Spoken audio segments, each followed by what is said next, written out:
فاروق نسیم جی کو لیتے ہیں. فاروق جی السلام علیکم سر، کیسے ہیں آپ؟ وعلیکم السلام سر, کیسے ہیں سر آپ؟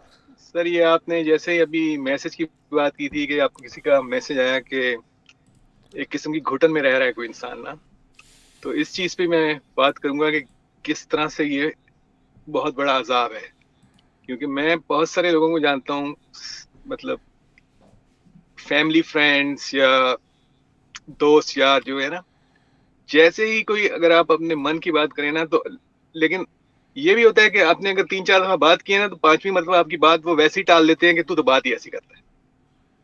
Don't even listen to it, you always gonna talk like this. لیکن کوئی سننے کو تیار نہیں ہوتا. جہاں پہ کوئی ایسی مطلب مذہب کی بات آ جاتی ہے تو جیسے سب کو سانپ سونگ جاتا ہے، بالکل خاموشی ہو جاتی ہے. تو ایٹ لیسٹ مجھے یہ ایڈوانٹیج ہے کہ آئی ایم ناٹ لیونگ، میں پاکستان میں نہیں رہتا، میں یہاں پہ رہ رہا ہوں نیو یارک میں. لیکن آئی کین امیجن، میں یہ چیز فیل کر سکتا ہوں کہ کس طرح سے انسان ایک گھٹن میں ڈپریشن کا شکار ہو سکتا ہے. کہ مطلب کوئی آؤٹ لیٹ نہیں ہے آپ کے پاس، کوئی آپ اپنی رائے کا اظہار نہیں کر سکتے. آپ کے سامنے سب چیز بالکل ہے کہ کس طرح سے سب لوگ بے وقوف اور ملک کو سوسائٹی کو تباہی کی طرف لے کے جا رہے ہیں، لیکن یو کین ناٹ سے اٹ. کہ پورے ملک میں تباہی پھیلی ہوئی ہے، ہر طرف غربت، اور غربت کو انہوں نے ورچو بنا کے رکھا ہوا ہے. جس ہاں کوئی بھی انسان اگر، ہاں کوئی بھی انسان اگر تھوڑا سا کامیاب ہو جائے، فائنینشلی سیٹل ہو جائے نا، تو وہ اس کو بولتے ہیں کہ یہ مطلب سم تھنگ رانگ ہے. کہ مطلب بجائے اس کے کہ چیریش کریں کہ آپ کوئی سکسیسفل ہے، کسی کا بزنس کامیاب ہو گیا کسی کو، تو سب سے پہلے اس کو گالیاں دینا شروع کر دیتے ہیں. اس میں ایک بات یہ بھی ہے کہ بہت سارے جو بزنس مین کامیاب ہیں، ہو سکتا ہے انہوں نے کوئی بیماریاں کی بھی ہوں ہونے کے لیے، لیکن it's not a general thing. لیکن جس طرح سے ان لوگوں نے بنا لیا ہے کہ غربت کو بالکل مطلب، ہو سکتا ہے اس میں مولوی لوگوں کا یہ بھی ہو کہ جب تک لوگ غریب رہیں گے وہ ان کے قابو میں رہیں گے. یہ بھی ایک مطلب بات ہو سکتی ہے. یہ چلیں وہ تو دیکھیں لیکن نا, یہ تو ایک کنوینئنٹ ہو جائے گا نا, بہت ہاؤ کنوینئنٹ کہ ہماری جو غربت ہے یا جو بے بسی ہے وہ کسی سوچی سمجھی کنسپریسی کے تحت ہے. یہ تو ایک یہ غربت سے نکلنے کے لیے تو اسٹیٹس کو, لوگوں کو محنت کرنی پڑتی ہے. وی نو محنت از ڈیفیکلٹ ٹائم. لیکن جو آپ نے جو پہلے بات کی کہ یہ گھٹن کا جو ہے نا, میں جب سوچتا ہوں مجھے یہ, اور جیسے آپ نے بتایا کہ ہم بڑے, آپ نیو یارک میں رہتے ہیں, یہ بڑی ایک طریقے کی بلیسنگ ہے ایک لحاظ سے. کہ ابھی میری ایک لڑکی سے بات ہو رہی تھی کل یا پرسوں. مجھے ویسے حیرت ہے کہ بہت اب لڑکیوں کے میسیجز آنے شروع ہوئے ہیں.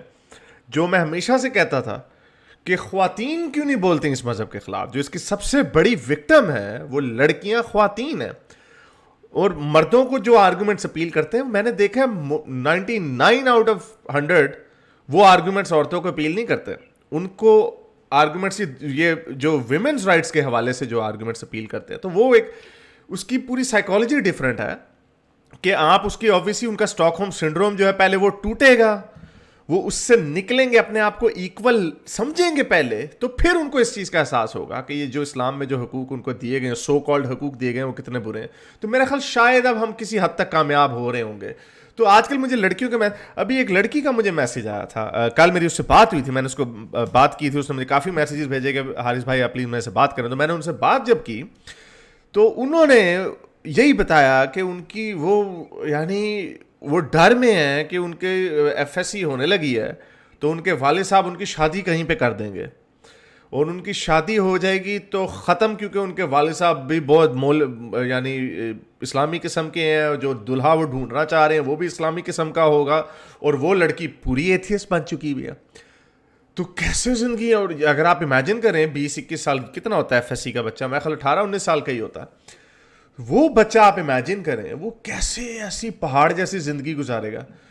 تو یہ سن کے مجھے بڑا ڈپریشن ہوتا ہے, کیونکہ یہ بھی ایک رسپانسبلٹی ہم لوگوں پہ ایک طریقے کی آتی ہے. میں نے غالب سے اس پہ بہت پہلے بات کی تھی کہ یار ہمیں کچھ, کیونکہ اگر یہ نہیں تو کم سے کم ہم ان کو آپس میں ملوا دیں, اگر یہ لوگ آپس میں مل جائیں تو کچھ بہتر ہو جائے, کوئی.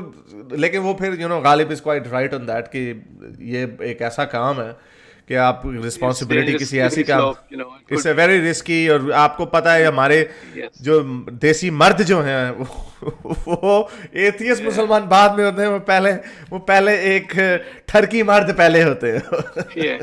نہیں, ایک زیادہ افسوس کی بات جو مجھے لگتی ہے وہ یہ ہے کہ چلے پاکستان میں اگر آپ رہتے ہیں تو وہاں پہ تو آوے کا آوا ہی بگڑا ہوا ہے, لیکن جو لوگ یہاں ویسٹ میں آ جاتے ہیں, رہ رہے ہیں, سیٹلڈ ہیں, وہ لوگ ایسی باتیں کرتے ہیں. مطلب یہاں پہ آ کے مجھے لگتا ہے کہ لوگوں کو اسلام کا دورہ کچھ زیادہ ہی بڑھ جاتا. کچھ پاکستان میں تھوڑے بہت شاید کوئی ان کے خیالات ایسے بھی ہوں کہ لیکن یہاں پہ تو انہوں نے اپنے بچوں کو بھی بچپن سے حجاب کروانا ہے. When I was growing up in Rawalpindi, right, back in the 70s and the 60s, میں کسی کو نہیں جانتا اپنی والدہ, بہنیں یا کوئی محلے میں یا کوئی خاندان میں کہ کسی نے حجاب کیا ہو. حجاب کا لفظ ہی نہیں تھا وہاں. There was 90s میں no, تک بھی ایسے تھا, سمجھے نا, ایسا کچھ تھا ہی نہیں کہ وہ یہ حجاب. یہ سب عربوں کی نقل میں آ کے انہوں نے بعد میں یہ سوشل میڈیا پھیل گیا ہے, تو اب لڑکیاں جو ہیں وہ جان بوجھ کے اگر ان کو کچھ بولے تو وہ برا مان جاتی ہیں کہ حجاب کے بارے میں نا, کہ وہ یہ سمجھتی ہیں کہ یہ ہمارا کلچر ہے, which it is not, it's not even close. لیکن ان لوگوں نے اپنے اوپر ایسا طاری کر لیا ہے اس کو, مذہب کو, کہ ان کے ذہن میں کچھ بھی بات مطلب انٹری ہی نہیں ہے. اب کی بات سن کے مجھے کبھی لگتا ہے شاید کوئی امید ہے کہ شاید پاکستان میں کچھ حالت بہتر ہو. کچھ لوگ تو مطلب سمجھتے ہیں اس چیز کو کہ بھئی پاکستان ہیز ٹو گرو اپ, لیکن جو اوور آل نیوز نظر آتی ہے وہاں سے نا, تو بالکل ایوری تھنگ از ڈارک. ہر چیز جو ہے وہ بالکل جاہلانہ باتیں آتی ہیں, اور وہ صرف پاکستان میں رہنے والے نہیں بلکہ یہاں پہ جو ویسٹ میں مسلمان رہ رہے ہیں, پڑھے لکھے, ترقی یافتہ, ان کی ذہنیت بھی ایسی ہے بہت سارے لوگ. پرسنلی میں کسی ایک شخص کو نہیں جانتا ذاتی طور پر other than the social media people جیسے like you and other channels جو اوپن ہو چکے ہیں. اپنی ذاتی لائف میں میں کسی ایک پرسن کو نہیں جانتا کہ جو ایتھیسٹ ہو اور پاکستان سے آیا. آپ اپنی جنریشن کے لوگوں کو دیکھ رہے ہوں گے, آپ اپنی جنریشن کے لوگوں کو دیکھ رہے ہوں گے, لیکن ان کے بچے جو ہیں نا most likely. That is correct. No, I can agree with this. I was talking about for my generation who came from Pakistan. جو نئی جنریشن ہے اس میں یہ ہے کہ they are not atheists but they are not into religion either. Many of them.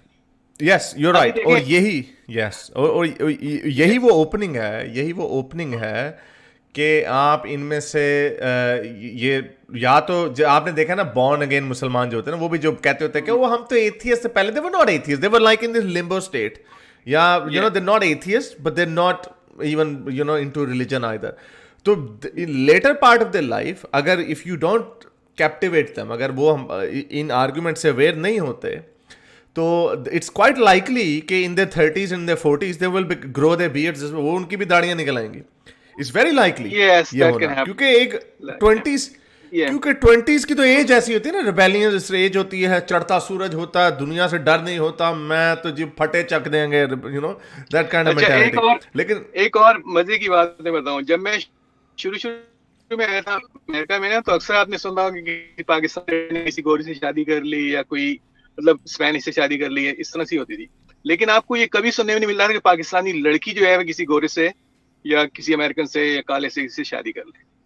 پچھلے 5-6 مہینے نہیں, پچھلے سال سے 1.5 سال کے اندر I have attended even with covid situation تقریباً 4 یا 5 پاکستانی لڑکیوں کی شادی میں, جو میری مطلب فرینڈس کی, فیملیز کی, کسی کی مطلب بیٹیاں وغیرہ ہیں. I treat them as my nieces. They have married American white guys. So it's little bit, you know, different compared to what it used to be. You know, جو پہلے ایک زمانے میں اس کا مطلب یہ, but you know یہ it confirms that view کہ you know everything is always changing. اس لیے that's why I think I'm a little bit of an optimist ہمیشہ, کیونکہ you know ایک تو ہم جو anecdotal evidence ہوتا ہے اس پہ تو ہم کبھی ریلائی نہیں کر سکتے نا, کہ کتنے لوگوں کو ہم جانتے ہیں جو ایتھیسٹ نہیں ہے. موسٹلی آپ کو مسلمان ہی نظر آئیں گے, you know the demographics can be skewed کیونکہ ہمارا جن کے ساتھ ملنا جلنا وغیرہ وغیرہ. But you know let's stay hopeful. I'm pretty sure کہ ہماری لائف ٹائم میں ہی آپ ایسا چینج آئے گا جب ہم لوگ یہ کہیں گے یار یاد ہے وہ وقت, you know they used to be like that. So I would just you know love to see that time in my lifetime. That will happen. تو میں بس اس کو یہیں پہ کنکلوڈ کرتا ہوں. میں اس کو یہ کہتا ہوں کہ یہ ایک چیز کی تو میں آپ کو گارنٹی دے دیتا ہوں کہ یہ جو ڈسکورس ہے یہ تو ڈیفینیٹلی اگلے 5 سال میں ایسی جگہ پہ پہنچ چکا ہوگا کہ ایک ٹالرنس جو ہے نا, ریلیجس ٹالرنس, وہ کسی حد تک آگے بڑھ چکی ہوگی. Intolerance tolerance. ابھی ہم دیکھتے ہیں, ٹھیک ہے یہ بھی ایک بڑا مایوپک سا ویو ہے, ایک سوشل میڈیا کا ویو ہے, کتنی پاکستان کی 5% پاپولیشن سوشل میڈیا پہ ہوگی, جس کا بھی 0.1% ہمیں نظر آتا ہوگا. تو اس میں ہمیں نظر آتا ہے کہ کس طرح لوگوں کو ایتھیسٹوں کا پتہ چلا. جب میں نے 3 سال پہلے یہ کام شروع کیا تھا, آنیسٹلی اسپیکنگ پاکستانیوں کو ایتھیسٹ کا مطلب نہیں تھا پتا, ایٹس وغیرہ بولتے تھے. سو یو نو یہ کم سے کم یہی آگے بڑھے گا, اور ہمیں بیچ میں along the way ہمیں اس طرح کے مفتیوں سے ٹاکرے ہوں گے, کسی سیلیبریٹی کے ساتھ ٹاکرا ہوگا, which will only bring light to us. چاہے ہم وہ ڈبیٹ سو کال ہار بھی جائیں, سو کالڈ یو نو جس طرح یہ کہتے ہوتے ہیں کہ وہ آپ تو ہار گئے, ایون دین اٹ برنگس, یہ ہمارے لیے ایک سروس ہے, کیونکہ ہم تو ٹینشن کے بھوکے ہیں, کیونکہ ہمیں ٹینشن ملے گی تو ہمارا جو یہ کاز یا جو بات ہے وہ لوگوں تک پہنچے گی. پر anyway we have to wrap it up. مجھے ایک بات کریں سر, آپ صرف ایک گزارش ہے آپ سے کہ آپ کے چینل پہ جو مومنین آتے ہیں نا بعض اوقات, تو آپ ان کو بلاک نہ کریں بلکہ ان کو مزید آنے کے لیے بات کیا. مومنین کو بلاک نہ کریں, نہیں ہم اسی کو بلاک کرتے ہیں جو ویسی گالیاں گولیاں دیتے ہیں. باقی anyone is allowed to do اینی تھنگ, say anything they want. اچھا جی, میرے اس نیک کام کو جاری رکھنے کے لیے مجھے پے پیل یا پیٹریون پہ ضرور سپورٹ کیجیے, تاکہ میں اپنا پیغام زیادہ سے زیادہ لوگوں تک پہنچا سکوں.